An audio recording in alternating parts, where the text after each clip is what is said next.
ተዋህዶ መሸሸጊያዬ ኦርቶዶክስ መጠለያዬ ሰላምሽ ከፍ ይበልልኝ እናቴ ሁሌም ኖሪልኝ ሰላምሽ ከፍ ይበልልኝ እናቴ ሁሌም። በስም አብ ወወልድ ወመንፈስ ቅዱስ አሐዱ አምላክ አሜን።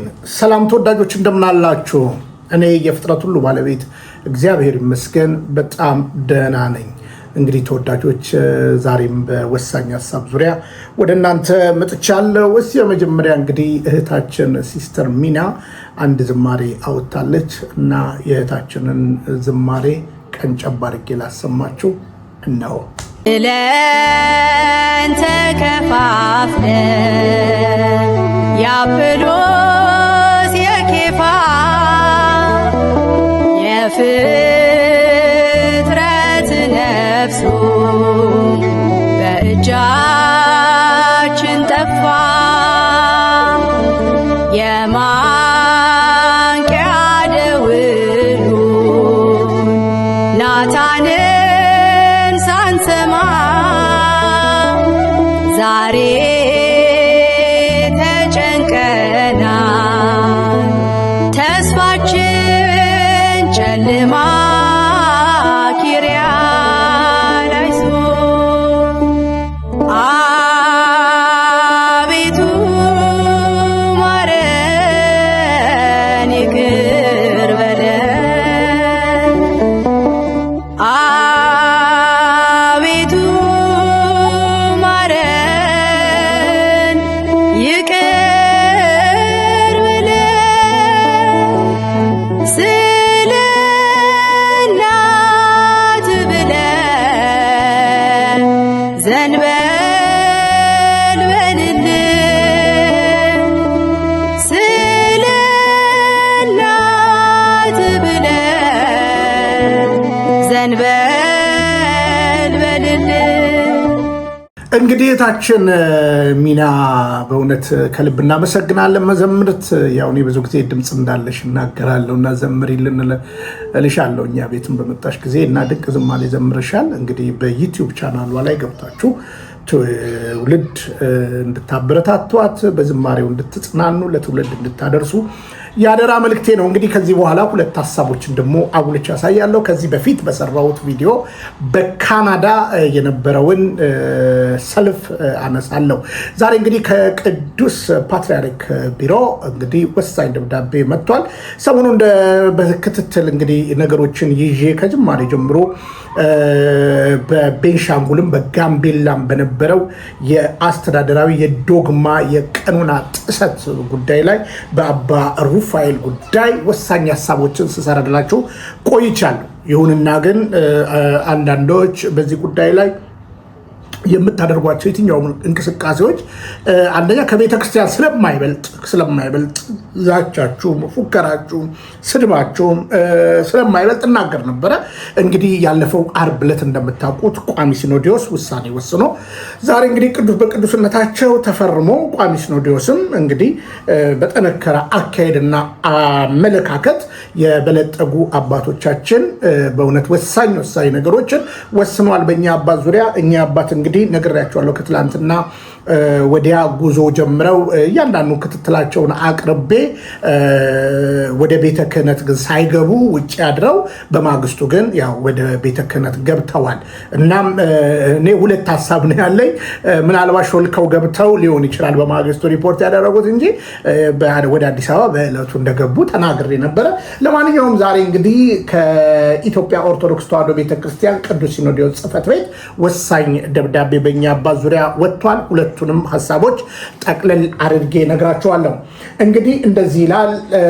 ቁጥር 274 እዝባር 902 እዝባር 2018 24 10 2018 ይቅርታ ዓመተ ምህረት የኢትዮጵያ ኦርቶዶክስ ተዋሕዶ ቤተክርስቲያን ቅዱስ ሲኖዶስ ጽሕፈት ቤት ለአባ ወይም ለብፁዕ አባ ሩፋኤል የጋምቤላ የቤንሻንጉል ጉሙዝ ክልሎች አህጉረ ስብከት ሊቀ ጳጳስ ጋምቤላ እንግዲህ ጋምቤላም ቤንሻንጉልም በግልጽ መንበሩ ግን መንበራቸው የተቀመጠው በግልጽ መቀመጫቸው የእሳቸው ጋምቤላ ስለሆነ ነው ጋምቤላ የሚለው እና እንደዚህ ላለ በሀገረ ስብከቱ ስር የሚገኙ ማህበረ ካህናት እና ማህበረ ምዕመናን ባቀረቡት አቤቱታ የሚፈጽሟቸው የዶግማና የቀኖና ጥሰት፣ የንብረትና የሀብት ምዝበራ፣ የቤተ ክርስቲያን መዋቅርን የማፍረስ በርካታ የአስተዳደር በደል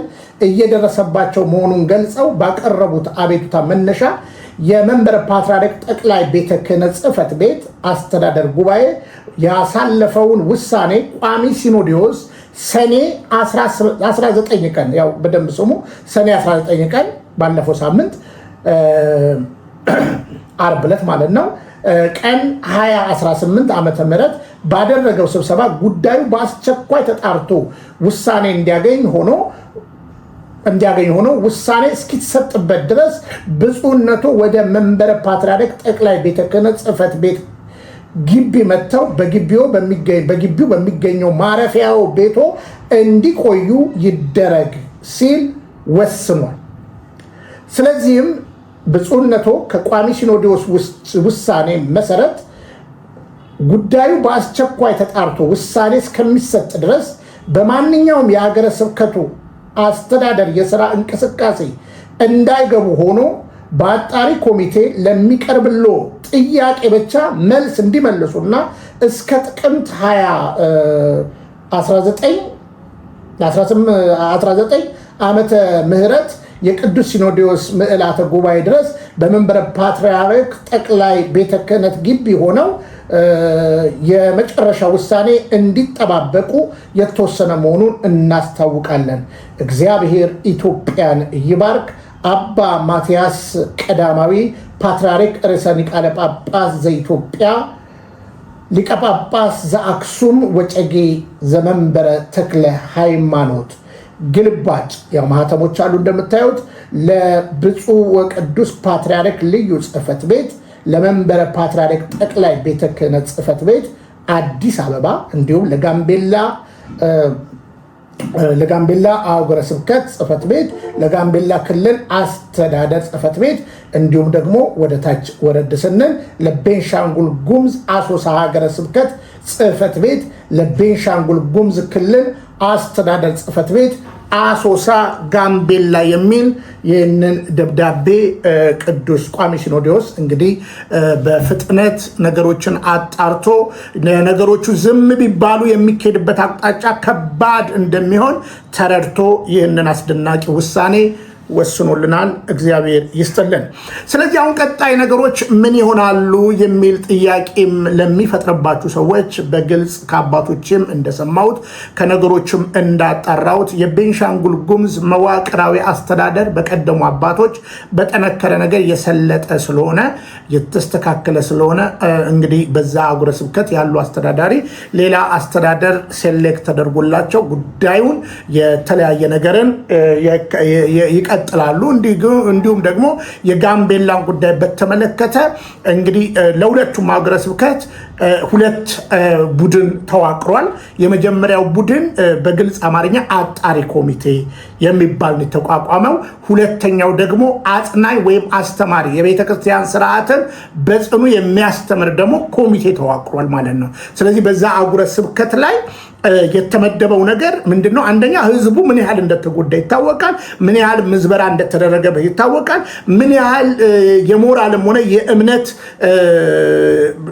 ችግር እንደተፈጠረበት፣ ምክንያቱም ካህን ሳይሆን ካህን የሆኑ የተለያዩ እንግዲህ ሰዎች እንደተቀመጡና እንደተደራጁባቸው በደንብ ይታወቃል። እና በአንድ ጎን ጉዳዩን ማጣራት፣ በአንድ ጎን ደግሞ በእምነት ያሉ አባቶችን ስርዓተ ቤተክርስቲያን እንዲጸና ልዑካን ቡድን ተልኮ ልዑካን ቡድኑ በፍጥነት ስራውን ይጀምራል። ስለዚህ የጋምቤላም ጉዳይን በተመለከተ በእንዲሁ ባለው ነገር ላይ እንግዲህ መዋቅራዊ ነገሩን በራሳቸው እንደፈለጉ ሲሄዱ ስለነበረ ያ ወጥነት ያለው ስራ ስለሚያስፈልግ የጋምቤላው ጉዳይ በስፔሻል መንገድ፣ የቤንሻንጉሉ ግን የአሶሳው ግን የነበረው ነገር እንግዲህ ይቀጥላል ማለት ነው። የጋምቤላው ግን በጣም ዘርፈ ብዙ ችግር ስላለው ብዙ በጥንቃቄ የሚደረጉ ነገሮች እንዳሉ በእርግጥም ይታወቃል። ጋምቤላዎችም ይህን እንደምትፈልጉት በእርግጠኝነት አውቃለሁ። እንግዲህ ስለ አባ ሩፋኤል ምንድን ነው ቀጣይ ነገር? አሁን ስለሳቸውስ ምን ተብሏል? በመጀመሪያ ደረጃ እንግዲህ ወደ ሊቃውንት ጉባኤ የእሳቸው እምነታቸው ራሱ መጠናት አለበት። ስለዚህ ወደዛ ተመርቷል። እንግዲህ እኚህ ሰው ያስተማሯቸው፣ የተናገሯቸው፣ ያደረጓቸው እያንዳንዱ ነገር ኦርቶዶክሳዊ መንገድ ነው አይደለም ተብሎ እንግዲህ ይህን ጉዳይ እንዲጠና፣ እንዲጠየቁ፣ እንዲሞገቱ በግልጽ አማርኛ ተመርቷል።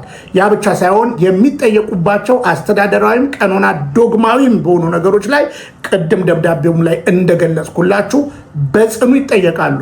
ከዛ በተረፈ እንግዲህ ነግሬያችኋለሁ ከዚህ በፊት በጣም በብዙ የደረቅ ቼክ ጉዳይ ጥያቄዎች አሉ። እነዚህም ደረቅ ቼኮች እንግዲህ በመንግስትና መንግስት በሆነ በህግ አስከባሪ አካል የሚጠየቁበት ይሆናል ማለት ነው።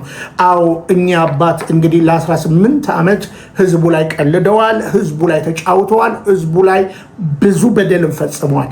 ስለዚህ በህዝቡ ቦታ ሆነን ሁላችን ፔኑ ሊሰማን ይገባል። እኔም እንዳልኳችሁ ወደ ሚዲያ ይህን ጉዳይ ከማውጣቴ በፊት ለአባታችን በብዙ ልመና በብዙ ነገር ጠይቄያቸዋለሁ።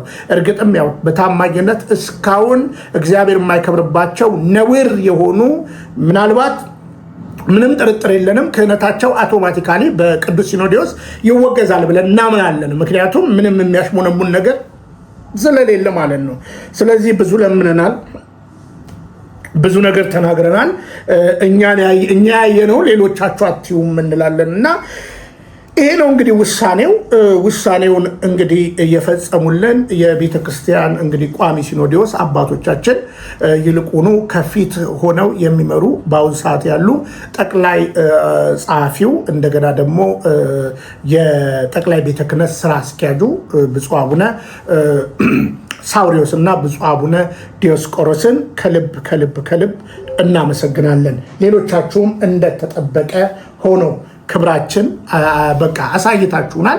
እንዲህ አይነት ነገር ይበል የሚባል ነው። ሌላውም ደግሞ መቀጠል አለበት ብለን እናምናለን። እንግዲህ አንዳንድ ሀሳቦች አሉ።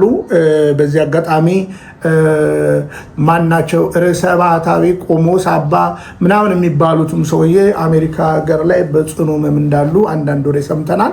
እንግዲህ ጤናዎትን ይመልስሎ ብለን እንመኛለን።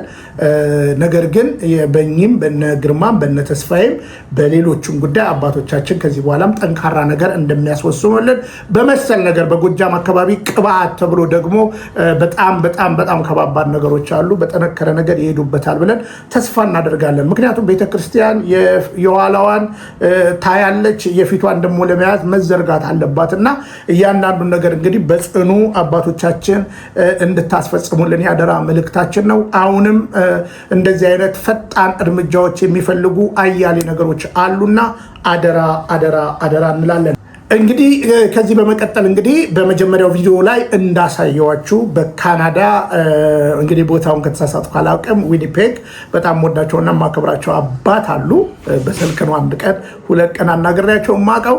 ይሁንና ግን በደረሰኝ ነገር ጠንካራ የተቃውሞ ሰልፍ ቀርቧል።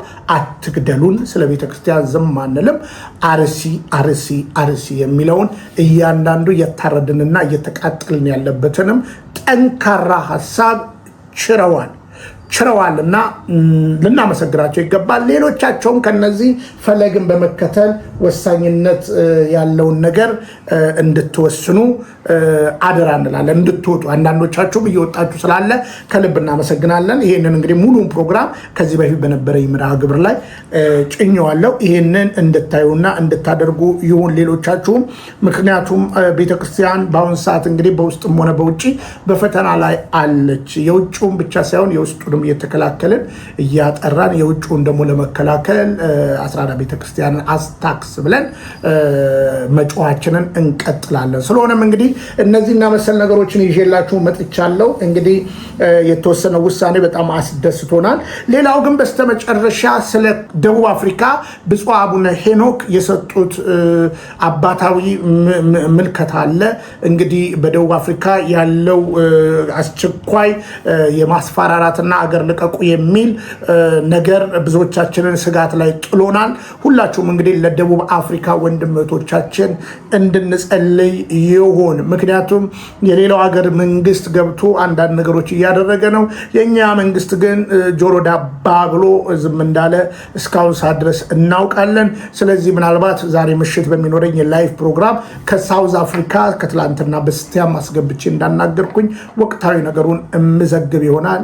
አቡነ ሄኖክም በእውነት ቃለ ሕይወት ያሰማልን። ስለ ልጆቹ እንደዚህ አይነት መልእክት ስለላኩ እናመሰግናለን። እቺ ቤተክርስቲያን እንግዲህ እናት ነች እና አትለይም።